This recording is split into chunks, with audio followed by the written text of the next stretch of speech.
just for everybody managing expectations, we're going to take a look at intact blanket bog. So blanket bog is, I suspect, what most people are familiar with here. It's the commonest wetland type in Britain and Ireland. In actual fact, globally, if we go back to this comments about ecosystems, it's actually really quite rare globally, and about 20% of the global resource is found in Britain and Ireland. So this is really quite an important habitat on a global scale. So what are we talking about? It's very similar to actually what Jim McAdam presented earlier. In one respect, we've got a lot of relief in the landscape, and yet we still have peat growing over it. The big difference, of course, is that the thicknesses are much more variable. So we can go from next to nothing, for instance, near the peat substrate where it outcrops, right up to 9.5 metres. We have locations where we have 9.5 metres of peat on blanket bog. So it's really quite substantial. Unfortunately, like most wetlands around the world, it has been damaged in many areas.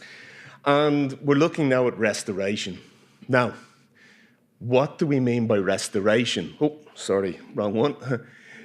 Restoration is basically assessing the recovery of peatland ecosystems by re-establishing natural hydrology so they can resume their ecological functions. In other words, we're getting it as back to nature as close as possible. And water is a key part of this. But we have a question here that we need to ask ourselves, and it keys in very closely to what Sanjeev was talking about. But here, basically, we're looking at a lot of degraded ecosystems. What does an intact ecosystem look like? What are realistic targets?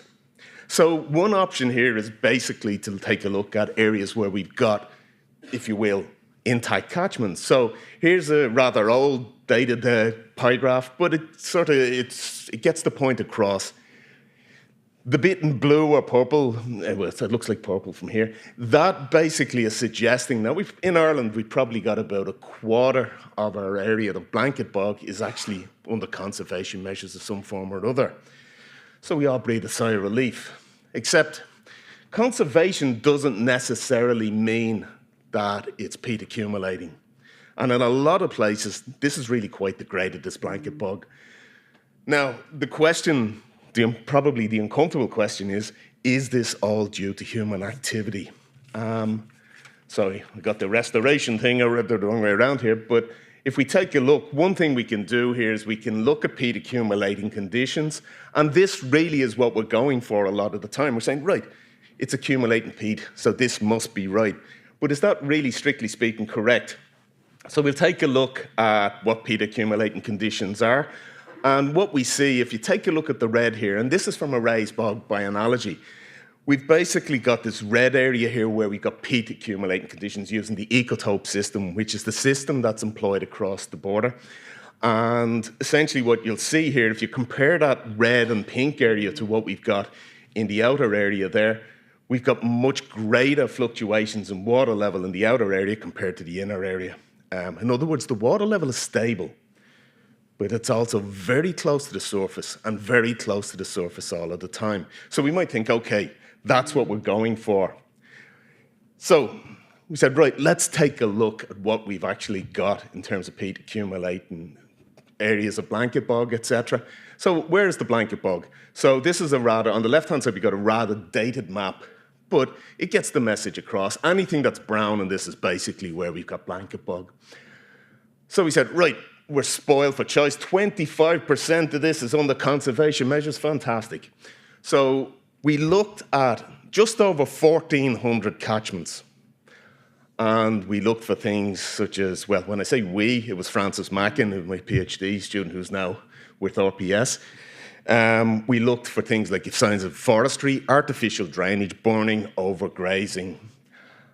And very quickly, we whittled that down to 11.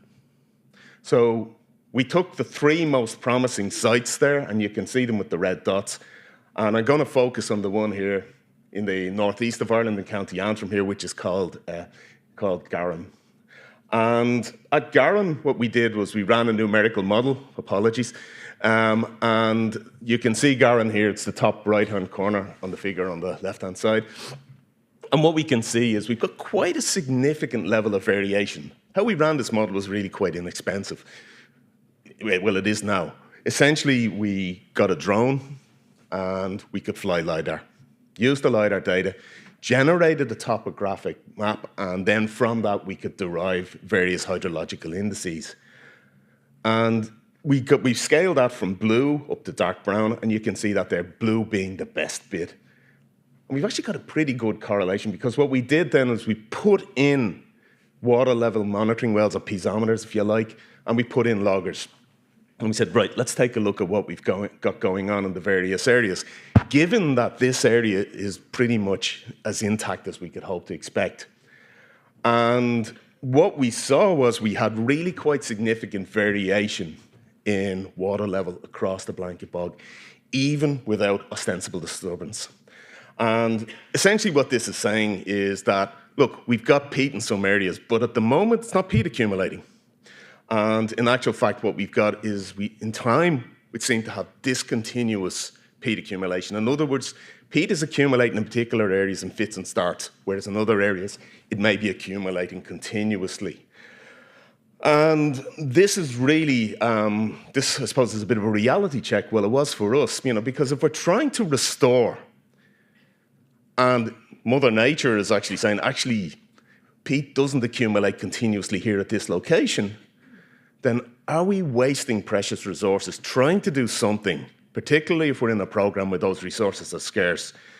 And what it would, the take-home message here is, the modeling may strike you as an extravagance, but it is actually something that's relatively cheap.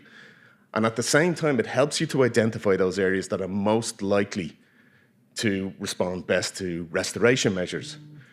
Looking at that another way, you could actually say, okay, we could spend an awful lot of money doing restoration in a particular area with next to no return. So please, what I'd like people to do is to consider that when they're looking at their restoration programs in future, particularly if you're skint like most of us here that I've met so far. It may actually be better to look at where you've got those areas that are most probable for restoration to succeed.